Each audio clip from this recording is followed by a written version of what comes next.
Sports talk conversations with a good laugh mixed in.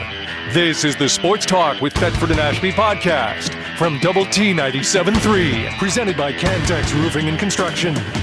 I'm Mike Hebert, owner of Cantex Roofing and Construction. Every day is game day, and we'll get it right when it comes to your roofing, construction, windows, and mirrors. Call Cantex Roofing and Construction today. Together, we are one serving you. We did go to All-American Eatery yesterday, and I think they're not open today, right? Because it's not for breakfast. They are for lunch, and I think they might do a good lunch. Just like we're surprised how many people went out to the arena this morning. So I think there'll be a good crowd at All-American Eatery today. You'll see Abel and Jennifer, and boy, what a place! We love it. The food's great. Everybody, our buddies, all just love it. And don't forget Brittany. Yeah, old Brittany, she's something else. She's a good one. In fact, ask for Brittany when you get there. Yeah, she'll appreciate it. Anyway. Senior Benefit Solutions, this is Lori Kasler.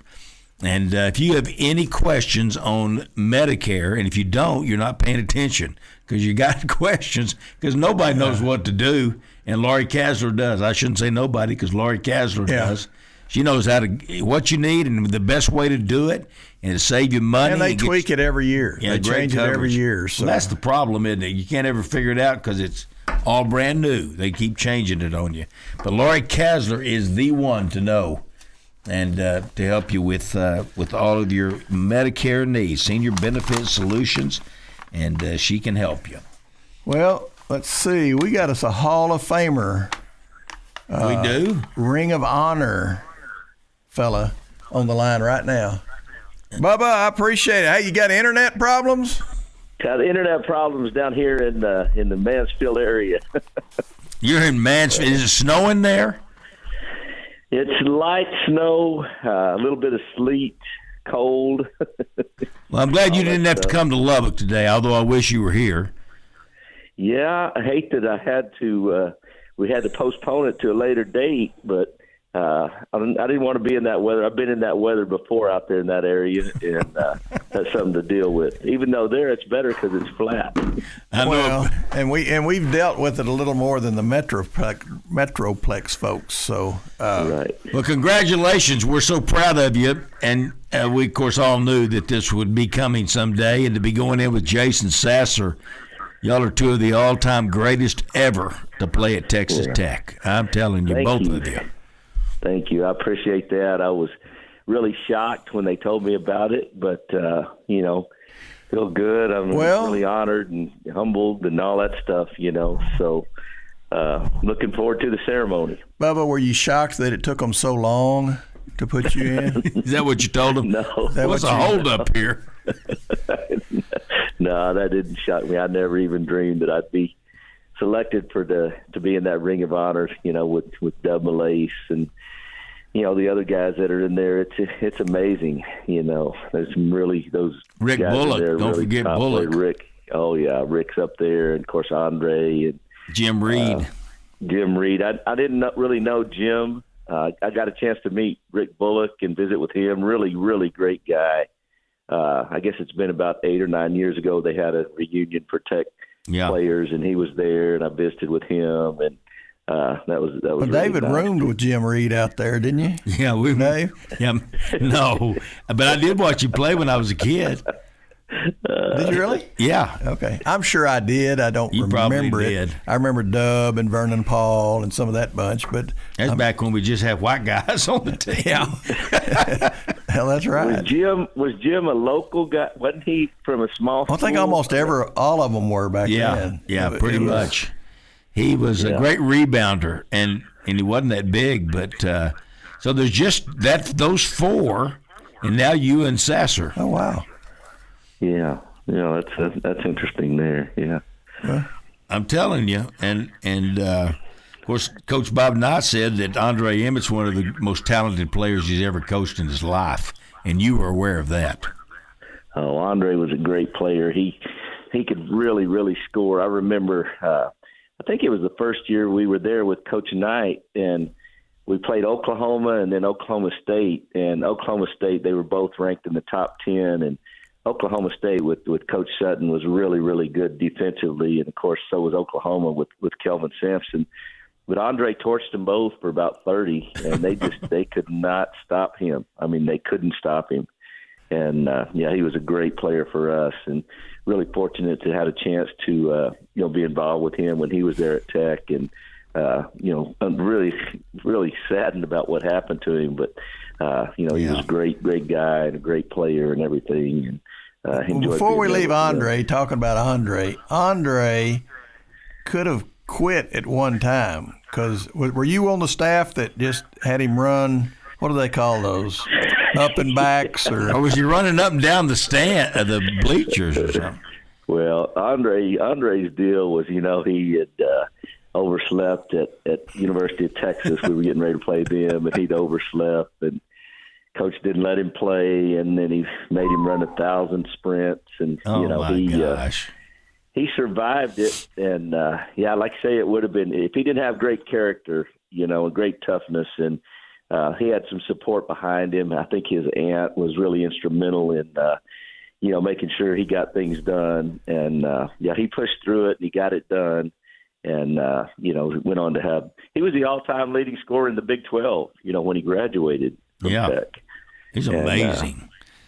One of the things I remember the most about him and Mikey Marshall, that summer when Coach Knight was first there, the first summer, he told our strength coach to try to run everybody off and working so hard that they can't do it. And he did. He worked them extremely hard.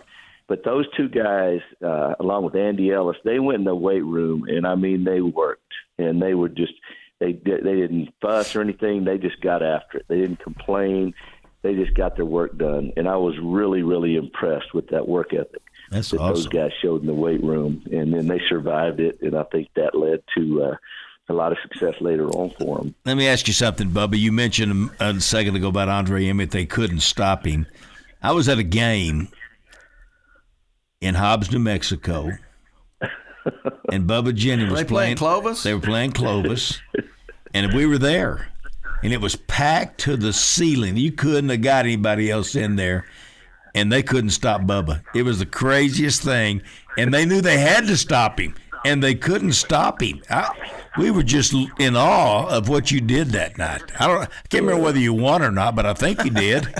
No, we ended up losing that game. That was so good. Unfortunately, that was my senior year, and my junior year, we were better than Hobbs. We beat them twice, and they beat us once. And then my senior year, we had lost everybody but me from our team. We had a totally different team. My junior year, we were big. We had 6'7", 6'5", bunch of good players. And then my senior year, we were small. But we beat them the first time. We played them 5 times that year. We beat them the first time. They beat us the next 4.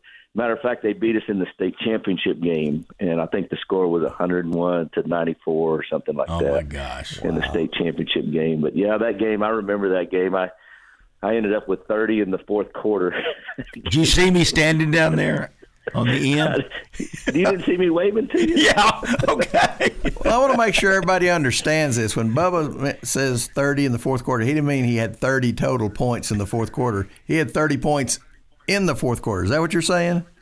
Right. Just in that one quarter. Yeah, it was unbelievable. Well, that doesn't even seem possible. Yeah. He shot a lot. Yeah. Well, I shot it every time I had it. So.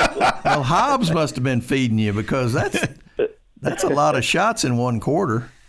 And they had a really good team. They had Mike Smith, who went and played for Nolan. They had Wallace Williams, who played in New Mexico. They had Vince Taylor, who played with me at Tech, and they had Tony Benford, good who gosh. played with me at Tech. And that was a 4 D1s. Really tough team. Yeah, absolutely. That was a tough team to play against. I don't know how we would. We look back on it. I don't know how we ever played them. We beat them once and played them so close the other time. Because of you. That's the reason. We all know the reason. That didn't hurt any. It was. I mean, that's just the history. I don't even know how I would even ask you what would be your most favorite moment in your basketball career, and you can limit it. Start with Tech, and is that bigger than your Clovis year? Because those were amazing years you had. What's the biggest moment you remember? There's so many. I haven't really thought of them, but the one that really means a lot to me, there are two my senior year. One of them was beating, Arkansas 3 times. We beat them there, and then we beat them in the finals of the tournament. And probably that was the biggest one, beating them in the tournament, because that meant that we got to go to the NCAA tournament, which we had never been there while I was playing. And then the win at Tech when SMU was ranked number 2 and getting ready to go to number 1. And Tony Benford hit that shot on the baseline and beat them by 1, at Tech. Those are two great memories for me from my college career. And high school was just fun. They were all fun. You remember when we almost beat you in the Reese tournament when I was at Cornell? Yeah, we played y'all in the semifinals, wasn't it? Yeah, and the referees cheated and helped y'all right there at the end. We really almost had them beat. And he had Nelson Franz on the team and Bubba. Was that the really good team you had? No, that was the next year. Okay, that was so that was the team that wasn't as good. That's why we were even in the game. That was Sam Law. Good. Sam was on that team, and of course Dan was so pissed off when the game was over. Remember that, Bubba? Oh yeah, absolutely. What was interesting? Was he mad at the coaches or was he mad at the referees? Referees. Yeah, that can happen. Yeah. My high school career, I ended up losing to 4 different schools. Obviously, we lost to Hobbs. And then we lost to Santa Fe, New Mexico. We lost to them as well. And I guess maybe it was just 3. And the other school that we lost to was Morton, Texas. Oh, hey, Morton. Those were the Coach days Willock. Of Morton. Morton. When I was a sophomore, Morton beat us in the Hereford tournament in the championship game on a last-second shot. Larry Williams. Were a good team. Yeah. My gosh. They were good. The Joyce brothers and. It was amazing how good they were back. And Dimmitt was always great back in those days. Dimmitt was good, yeah. A lot of good basketballs played in these small schools. When I was at Peaster, my last year at Peaster, we tried to play every 6A school we could, and some of them wouldn't play us, and we beat some of them. So these kids get together and work at it, and they can be really, really good. All right, you're not at Peaster anymore. Tell everybody where you're at and how it's going. I'm at Arlington Baptist. We have a really interesting situation there. The first semester we play a really, really tough schedule. Matter of fact, the last 2 years we played Baylor, we played UTA, we played East Texas A&M, we played West Texas A&M, and we just get killed. I mean, they just destroy us. But now we're in our league play, and right now we're 5-0 in the league. Good. So, we get things going, and if our guys can just survive, the first semester without getting so beat down and ready to give up, then we can do okay, in our league and everything. So, really proud of our guys for had a great start. Had a great game last Tuesday. We played Southwest Adventist, we were tied for first in the league with them, and beat them 102-100 in overtime. Oh, wow. How fun is that? Where do you play your games? Do you have a facility or? We do have kind of nice facility out at Arlington Baptist. Good. It's kind of like the old one at UTA where they have the stage. Yeah. They have the stage on one side, and then they have kind of theater seating on the other side. And that's our gym. And then these other ones are the one at Southwest Adventist is really nice as well. So got good places to play. So. Well, you sound real content and happy where you're at. Is this a place that you could see retiring at? Or are you? Yeah, I don't know retirement. I don't even know. I don't even ever think about retirement. I really enjoy what I'm doing right now, and I get a chance to coach basketball and help some kids, and I get a chance to play a lot of golf, and I get a chance to be around my grandson, and so I like it. I really like it here. I miss the people of Lubbock. They're such good people, but we miss you being here. Well, hey, what's the craziest coach you ever coached with? I know the answer. Yeah. I had a really, really good college coach that, he was a little crazy from time to time, and he was just a real driven guy. And, I've told the story about we had Clarence Swanigan, who was, Clarence was probably about 6'6" and weighed about 270, and just tough and mean guy. And he and Coach Myers kind of got into it a little bit one day, and he started walking towards Coach Myers, and Coach Myers got in a boxer stance and said, "Let him come on." I remember. Afraid of him. I remember. Well, how did it that end? story. Obviously, I think Swanigan went, "Come on," or something, didn't he? Well, he went walking towards Coach and all the players and Coach Evans and everybody. We all said, "No, Swan, get back, get back." And Coach Myers got in that stance, and he said, "No." He said, "If he wants to come on," he said, "Let him come on." Well, I'm telling you, you know better than anybody. Coach Myers was a banty rooster, man. He was tough. he's plenty competitive. Absolutely. I remember my senior year in the conference tournament. We're playing Arkansas, and things aren't going real good for us. And he goes off on the referees and gets a technical foul or two, and everything kind of turned around after that. You know, we kind of started going, and we started getting some calls, and ended up winning that game. But you know, Coach did a great job. He was an unbelievable coach. Yeah. You know, just taught us the fundamentals of defense, and you know, the style of play that we played under.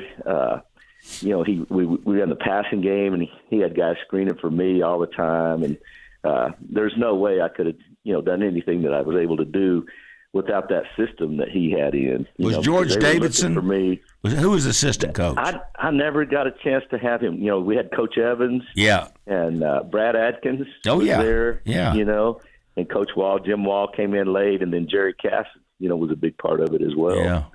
Can you hang on? Hey, can you hang on with us through this break? Sure. We'd love for you to. If you want to listen to spots, you can listen to spots. Otherwise, we can call you back when we come back on the air, whatever you want to do. I'm good. Just you know, let's just leave it on. We're good. I'm going to tell the story about Coach Myers and Ron Vick. It has to do with the Timex. That's good. Yeah, it's a good one. Well, I'll let you tell it.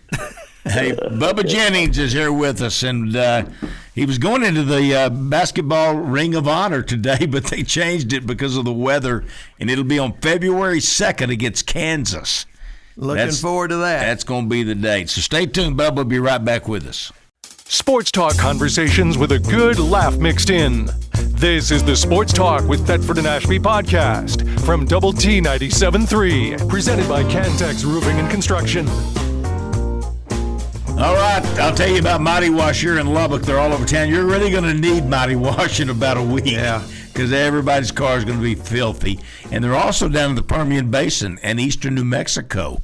So look for Mighty Wash. They're Lubbock owned and operated. Huge Texas Tech supporters and just great community supporters as well. So Mighty Wash ought to be your car wash. All right, Bubba Jennings is here with us. Hey, here's what's funny. When David asked you that question, craziest coach you ever coached with for, I thought you were going to go with Coach Knight.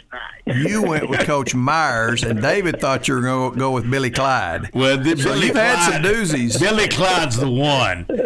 I mean, Coach Knight and Coach Myers were great. I mean, they were just tough. But Billy Clyde, something was up. But, you know, those guys, all those guys are great coaches. You know, they're great fundamental teachers of the game.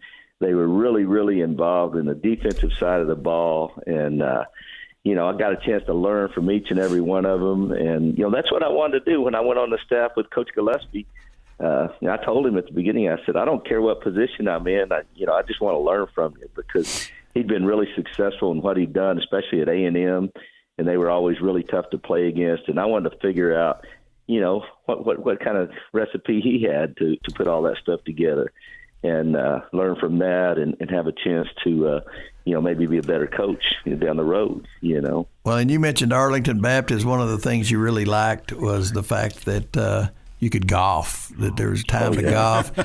David and I tell this story every now and then about playing golf with you and Billy Clyde, and we're used to playing golf with people that, you know, the bet is there, and it's fun to have the bet, but the bet isn't the reason for being. In fact, at the end of the round, sometimes we'll just say, I don't worry about it, or let's cut it in half or something like that. But playing you two, the bet was the only reason to be there. I mean, competitive, my gosh. Yeah. And the best part of it for me was he covered everything, so I never had any exposure. Let's play for 100. Yeah, okay. Well, he definitely was wanting to play for more than you and I were willing to play for. I do remember that part. I just never could figure out when I was looking at Billy Gillespie. I was just looking at him and I thought, something's going on I don't know about. You know? Yeah. I'm not really sure what he's thinking. Yeah. No. All right, go ahead. Well, I was just going to say, he's coaching at Tarleton now, and he hasn't been at their past couple games. I hope everything's okay with him, but he's been ill or something. Something's going on. So I don't know exactly what it is, but I hope everything's okay with him. So. But anyway, you want to go to that story? Oh yeah, let's get back on Coach Myers. We love him. Yeah. We have lunch with him every Tuesday. So Ron Vick. Yeah. So we're practicing. It's a Sunday, and we're getting ready to play a conference game the next day. And we're in the Coliseum, and Coach Myers is getting a little upset with us. We're not executing quite as well as he wants us to, and so he gets angry and he takes off his watch. And my first year, this was my first year at Tech, and they had that tartan floor there. And so Coach takes his watch off, and in anger, he throws it down, and it just kind of bounces off that tartan floor. Well, he picks it up, and then he throws it against the wall. and it breaks into pieces. He was going for emphasis, wasn't he? Yeah. Darn tartan floor. And then he looks over to Ron, and he says, "Ron, let me see your watch." Let me have your watch. And Ron's like real tentative. He doesn't want to give it to him. That's one of those watches y'all had gotten for being in something. I think they'd been in the NIT or maybe the NCAA. It was a keepsake. So Ron had to give Coach his watch. Well, didn't Ron say, "Now, Coach, this is the only watch I have"? But no, it was a lot of good times. My senior year, back in those days, they didn't have a rule that you had to take, I don't know, a day or maybe 2 days a week off, something like that they have now. But back then, they didn't have that rule. And we started on October 15th, and I think we went home for a day or two for Christmas, and we did not take any days off at all the rest of the year. Yeah. I mean, we practiced every single day. And then we got to the tournament, and we won the tournament, and that was on a Sunday. And we came back and we got our seeding and who we were going to play in the NCAA tournament. We all thought, well, we're finally going to get that day off. And we had that plan, but all of a sudden we get a phone call and says, "Let's meet at the Coliseum and practice," So we continued to practice. But I remember Coach Myers, they had a big snowstorm. I believe it was my junior year out there that they had a big, huge snowstorm in Lubbock, and he came in he went and got the vans from the school and came around and picked us up at the dorm and took us to the Coliseum, and we practiced when, everything else was shut down in Lubbock, So Coach Myers was really driven to be a competitor and to win games. He's driving on the campus one day, and Richard Little was playing it for him then. You remember Richard Little? Oh, yeah. And he sees Richard. He's driving by the intramural fields, and he sees Richard out there playing football. He pulled the car over, went and got him off the field. He didn't want to get hurt. I mean, he was after that big snowstorm. You mentioned that because we got kind of snow today, but 12.1 inches was the biggest ever in Lubbock on February 20th, 1961. But this might be what you're talking about. There were 4 in 1982 and 83. That would have been about it. 41.2 inches of snow. Yeah, cumulative snow in that time period. That would have been the time period right there. Yeah, without a doubt. Coach Myers, showing his toughness and being the tough guy that he was. I remember one of the things he did was we're playing SMU. It's at Lubbock, and I believe it's my sophomore year. And one of their guys goes in for a dunk, and David Reynolds fouled him. And Coach Bliss, who was at SMU, started yelling at Coach Myers. And Coach Myers didn't take that too good. And so he didn't do anything at the time, but later on he got upset, and he went out and he got him a couple of technical fouls and got ejected. And then he went over and told Coach Bliss that he'd meet up with him after the game. He went over to his huddle, didn't he? Yeah. He did. Yeah. And he was serious. You know, he wanted to fight him. You know, after the game. You know, and that was just the toughness and the competitiveness. You know, that Coach Myers had. And you know, I think at the end of the day, I think our team kind of picked up on that, and that helped us a lot. Yeah. That final year, you know, we had that toughness to push through things. And the other thing we did back in those days was we didn't play a weak schedule. The pre-conference schedule was not weak at all. I mean, we were playing big-time schools. I remember playing Michigan and USC and Iowa and Arizona. And, I mean, we had a really, really, you know, tough schedule. We played DePaul. We played DePaul when they were ranked number 2. We played Alabama. And, you know, we weren't playing the directional schools. You know, we were playing. We were playing the big Arlington Baptist. Did y'all play them? Arlington. No, we didn't ever get them on the schedule. Would you play Tech if they would play you? Oh, absolutely, Okay. Absolutely. Okay. Yeah, I don't think they will, but yeah, we play them. You know, That's a no-win situation. Not just a whole lot to gain there, is there?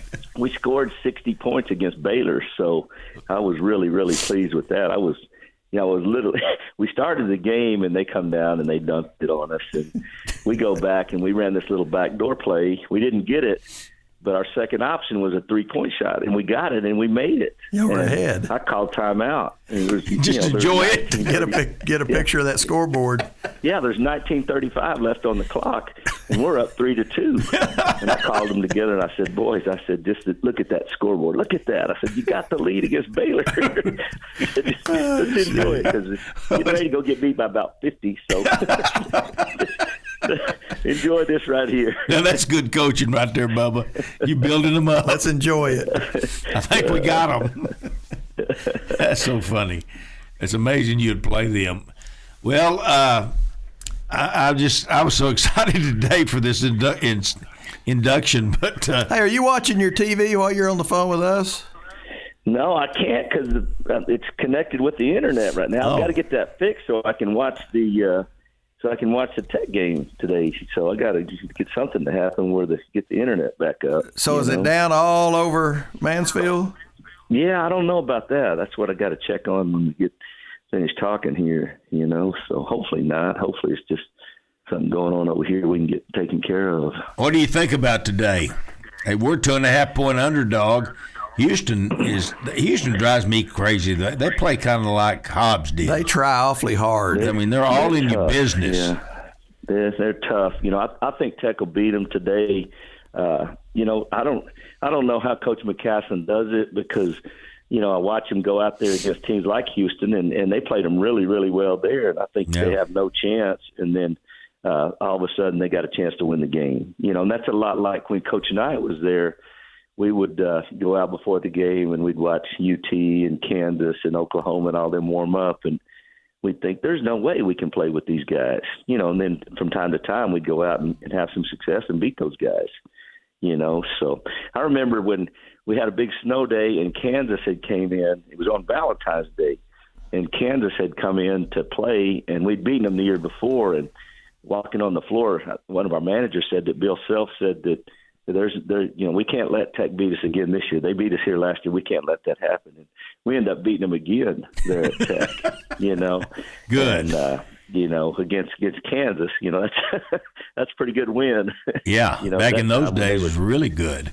Winning the league 14 times or something like that, you know. And so, but no, Coach Knight always had a game plan that was really extremely simple to execute. The kids did a great job of executing it, and everything was simple and you know, had a lot of success with that formula there. Well, you're an X's and O guy, sort of a analytical kind of guy. What do you think about Grant's coaching? You a big Grant fan? Oh, absolutely. You know, what's amazing to me is how they play such good defense. I'm not a fan of the ball screen offense. I'm moving that way, but we never played that way, and Coach Knight didn't like it at all. Coach Myers very rarely did it, but it's a part of the game now because it's pretty much a guards game now. You know, you don't have the post in the middle where you're trying to get the ball down on the block all the time, and there's a lot of 3-point shots going up. You know, so Well, you would have loved this if you were playing. Oh, absolutely. Yeah, spread it out. That 3-point line, spread out and no clog up in the middle, where you can drive the ball. And yeah, it would have been fun to play this. Did you watch the game the other night? The first half of that game, it was like unbelievable. I mean, 14 threes in the first half alone. Yeah, we were playing that night, so I didn't get a chance to watch it. But I heard about it. Yeah, that's amazing. And that little guard they got, oh my goodness, is he good? We'll be lucky to keep him. He could go to the NBA. Christian Anderson. Oh yeah, he's really good. Goodness. Now Houston, they come double him every time, make him give the ball up. I don't know how you defeat that. They do it way out on the floor. They leave the post player, double, because there's that ball screen you're talking about. And when you ball screen, you set yourself up for a double team. Yeah. If he can get it out of there, quick enough, and we can get the ball moving, it's tough to do that. With it is hard. Those athletes, and they're playing physical. They got long arms. They're quick. They're anticipating, and it's hard to get it out of there, when they're bumping you and everything. But I think Coach McCasson will have a great strategy for them. And I'm just amazed. I just want to study the defense they play because they're so effective defensively, know. And I think they just play really, really smart. And he's a very demanding coach. You can see that when a timeout comes and a player's missed an assignment. Yeah, he's on them. But if you're a little wiener boy, you can't play for Grant because he will dress you down. You will cry. Yeah, you will cry. What you got to know is those players accept it, and they've got to have a great relationship with him, because if they didn't, he couldn't coach him like that. And what I really respect about him is, in this day and time with the transfer portal and all that stuff, he doesn't mind coaching them tough. He gets after them. Yeah, he does. And he's not afraid that, they're going to leave if I get on them. He gets on them. He does his job and does it to the best of his ability and is really, really good at it. And he's not afraid that, hey, if I get on this guy, then he's going to leave, What would you have been worth, Bubba, in the NIL? Ooh, yeah. You'd been worth a lot. I don't know. Well, what's Kristen Anderson getting? I don't know. I think it's like $2 million. Yeah, Toppin's getting $4 million. Bubba, you'd be a millionaire. You would be. You wouldn't even talk to people like us. No, it would. Things would be different. But I'm enjoying what I got and what I do, and everything. And I don't have any money, but I'm having fun. Hey, what years did you coach Coronado? Gary and I were talking about it during the break. Yeah, I believe it was. I came there in the 99-2000 year, and then it was 2000-2001. Yeah, I was there 2 years. I got you. Y'all had a good team. Had Gabe Hall, didn't you? Really enjoyed my time there. Yeah, we unfortunately we didn't do good in the playoffs. We won the district both years. I don't know if you remember, but I believe it was my last year there. Josh Washington was playing for Monterey. Yeah. They were really good. And he hit like 18 free throws. Yeah, he did. Yeah, and we ended up beating them twice. We tied, and it tied in the district. They beat us, we beat them, and then we had a playoff at the United Spirit Arena, and we ended up beating them there. So that was a great memory from Coronado. But now I love the kids at Coronado. I really liked coaching there. But I got that chance to go. You just love to coach. You do. Yeah. And you love basketball. Bubba, we're out of time, but we look forward to seeing you next Monday. Not this Monday, but next Monday against Kansas. This was fun. Thank you for doing this. It was a lot of fun. And congratulations again. We're proud of you. I always enjoy visiting with you guys. You guys have a great day. We'll do it, Bubba. Bye-bye. Bubba Jennings. Sports talk conversations with a good laugh mixed in. This is the Sports Talk with Thetford and Ashby podcast from Double T 97.3, presented by Cantex Roofing and Construction. All over the world. All over the world. Connecticut of West Texas. Let me tell you what, guys. Soft water is very important. It's easy on your pipes, makes your pipes better, makes your wife softer. It's just Connecticut is just a good thing. I can't believe we didn't do this years ago, but we're doing it now. And we're technically glad we are. They've been here 40 years here in Lubbock and the surrounding area. So, get your soft water. Keith Peel. He's the guy. Poe Peel, the pocket fisherman. Yeah, old Keith Peel is really. And tankless water heaters. Yeah. Got one of those, and that's thing. pretty slick, too. They can help you with all that. Yeah. They won't only. Or just a regular water heater. Yeah, they'll just hook you up, get your soft water going, get your new water heater. You can remove up to 99.99% of contaminants. It's unbelievable. And get safe, delicious tasting water. Really a cool deal. Connecticut, West Texas. All righty, let me see here. One more I want to do. What time are we?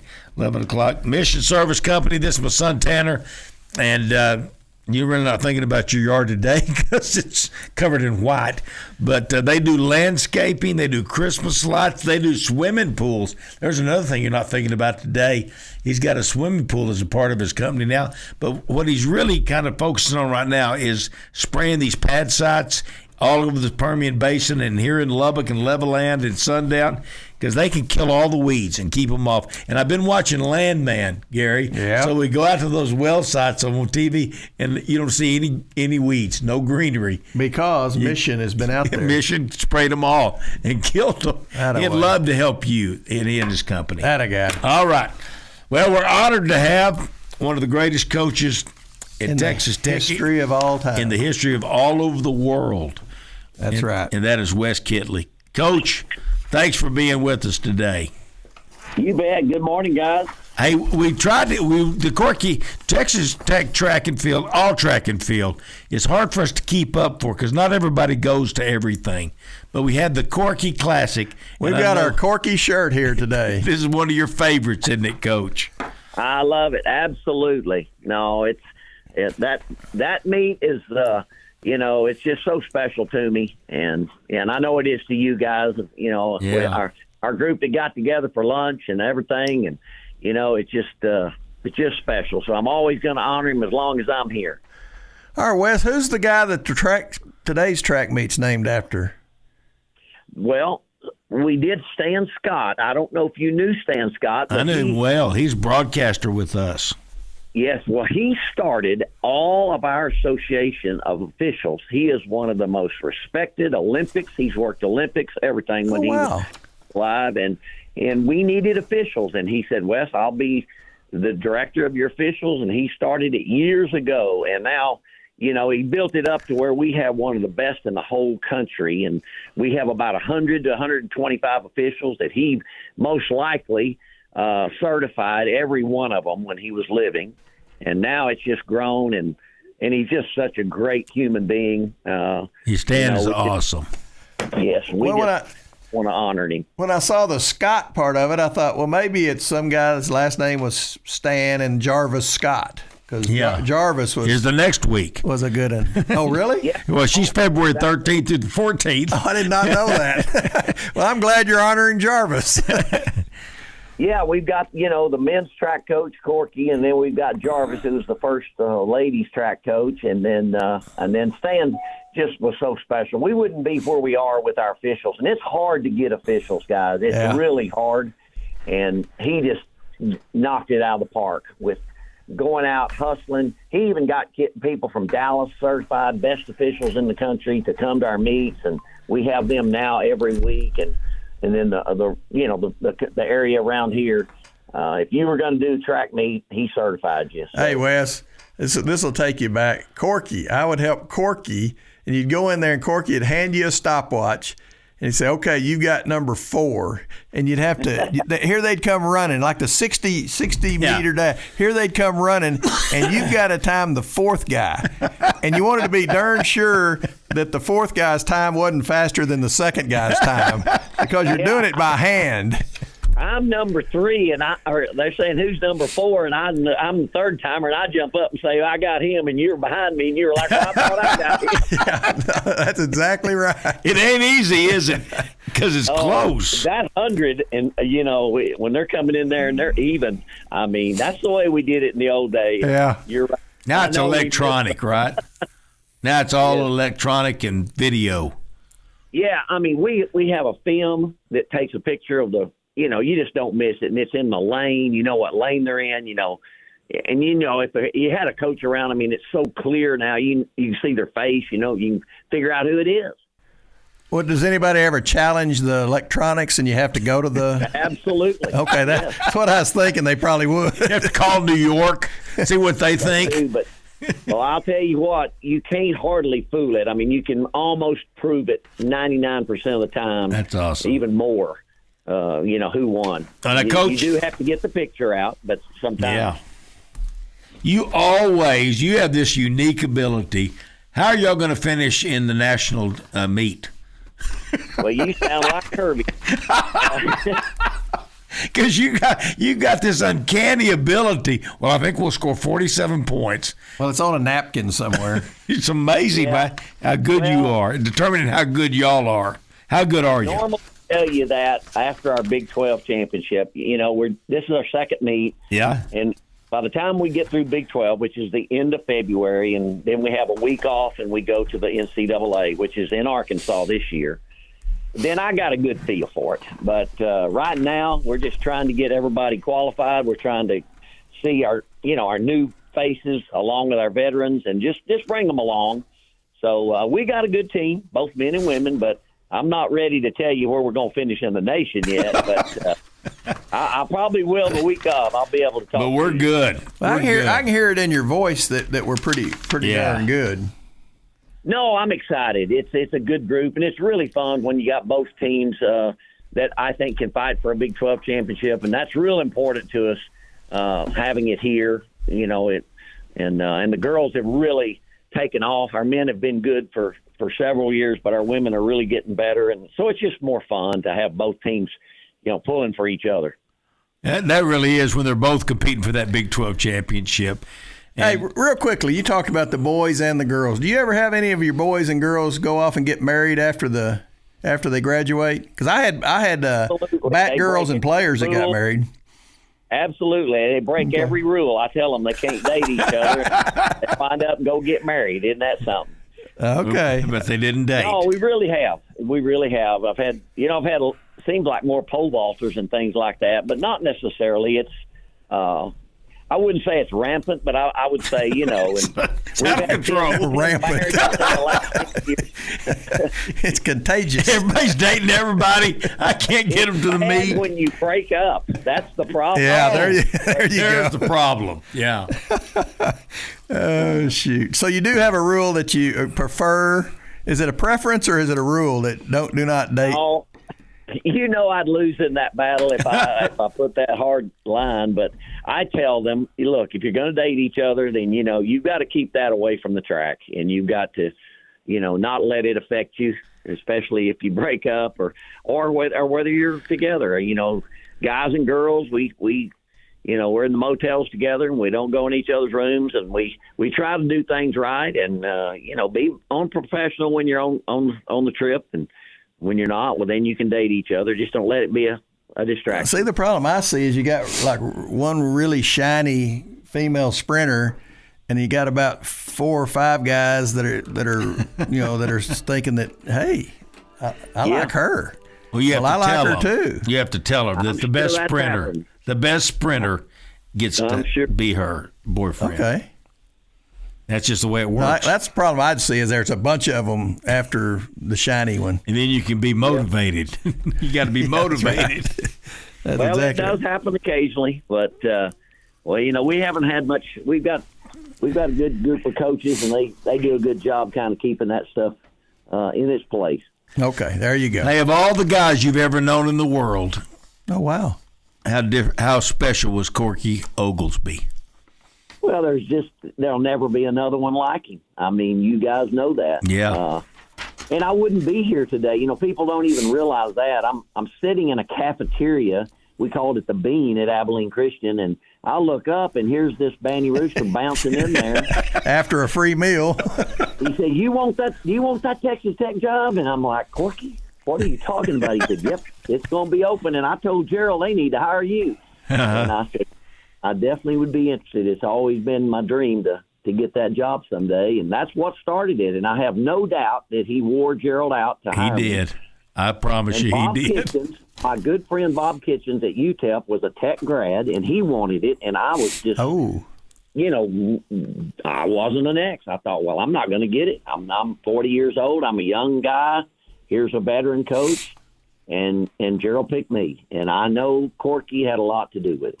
Whatever became of Bob Kitchens? Well, Bob's still living. He's in his 80s, and he's retired from UTEP. And, he's got some land, I think, out here close in West Texas and from his family. But I think he's living in El Paso and doing good, last I heard. All right, he's been nothing but complimentary of me ever since I got this job. That's great. That is great. Been a great friend of mine. All right, this is not track related, but we were talking about our quarterback Baron Morton about a month ago, and you sent me a text on the private text line, and you know me, I get off a little, and I got home and I looked at it, and I said, "Oh, good gosh, I forgot to read Wes's text," and I wanted to read it. And it was so well thought out and all. So I wanted you to, I can read it, or you can just tell us from the heart what it said. Well, I remember sending it to you, but I can just tell you, Baron Morton, it just irritates me. I won't lie. This kid just gave everything he had to be a Red Raider here. He was hurt most of the time. Yep. And when my son was here coaching him, he couldn't even practice because he's got his shoulder tore up. He never got to practice during the time and then he'd go play on the weekend. So we couldn't practice, and then he'd go play. And then even this year, there was times he didn't practice with a broken leg, and he's out there playing through it. And I just don't think we appreciate him or that family enough. And you base it on one game, and by the way, I'm a just dumb track coach, but there were a lot of times that first read wasn't there, and that second read wasn't there, and then the line's getting knocking you down, and so there was just a lot more to it than people understand. And I just wanted that day to let you know that he's just a quality kid that gave Texas Tech everything he had, and he loves this place, and he has a special place in history in my book here. Yeah, and that's what we want him to do, Coach, is don't remember just one game. Remember the career of Baron Morton. Well, the 5 years and of the love he gave this university. Amazing what he did. He was one of those guys that was the glue. I watched those videos of him. He'd call his lineman and say, "Hey man, they didn't know he was calling. He just said, 'How you doing?' They said, 'I just want to call you, tell you I appreciate you.'" No idea of the leader he was, and the from the defense to the offense of what this team, the best, probably team we've ever had. Well, he was the leader, and people just don't understand that, and they just judge it on things. And I'm getting where I hate social media because people just want to get on there, when they're behind a screen and say what they want to say. But they're just too good of people, and James Morton and the love that he has for this community and what he did at Monterey for the community. And but I'm just telling you, Baron Morton is going to get on a team. You watch this. He's going to be on some team in the pros, and he's going to be a lot better than a lot of people gave him credit for. Yep. They'll be glad to have him. That's exactly right. Well, you had to put up that social media when Zach was here. Zach is he's one of the finest people, would give you everything he's got, your boy. And I'm so glad. Well, you remember those plays he called that didn't work? Yeah, though. well, those. How come he called those? That go untalked about? How come he called those plays that don't work though? Yeah. We would yell that at the game. Just run the plays that work. Well, it's always great when you're Monday morning quarterback. I can tell you. I know it is. But all the plays aren't going to work, and main thing is you got to execute those plays no matter what play's called. Yeah. Is Zach loving what he's doing? He is. I mean, man, they love him there, and he is doing great. Believe it or not, you had Lane Kiffin there and all these people in the past, and he won 4 or 5 games this year, and that's the winningest first-year head coach in the history of their school. So isn't that great? They feel like that they're going to get a lot better, and I think he felt good about the portal and the high school kids that he's recruited. Good. And things are going to be a lot better this next year. Does he have enough money to compete in the portal? Does he feel like he can be competitive? How it is. He lost both receivers. He he went in there, and there was 2 receivers that had been there 2 years, and they had like 100 yards in the 2 years. And one of them had over 1,000, and the other one had 800. Well, what happens then, the Illinois wanted them, and Purdue wanted them, or the Texas Techs want them of the world. Yeah. And they want them just as backups or to start, but they, will pay them $200,000 or $300,000 to just come be a backup. So that's what hurts that league a lot. Yeah. He has about $4 million, and that's about what North Texas, Eric Morse had. And now Tulane, they've got a little more, and FedEx at Memphis has got a lot more, and then USF is becoming the power in that league. So they have a lot of money. It's all money. Well, he's a good one, too. He's going to get after him. You just wait. He will. What time does it start today, Coach? We're about to have to leave. Well, we're running right now. We just ran the 3,200 and the 200s. This is the high school, and we'll finish up mid-afternoon. Okay. Coach, we're so proud of you. We're thankful for you. Appreciate you. Always great to be with you guys. Appreciate you. We'll talk to you later. Wes Kittley, head Texas Tech track and field coach and legend. National champion coach. He is a legend. Without a doubt. You've been listening to the Sports Talk with Thetford and Ashby podcast from Double T 97.3. Catch the show live Saturday mornings from 9 to noon on Double T 97.3 FM or on the Double T 97.3 mobile app.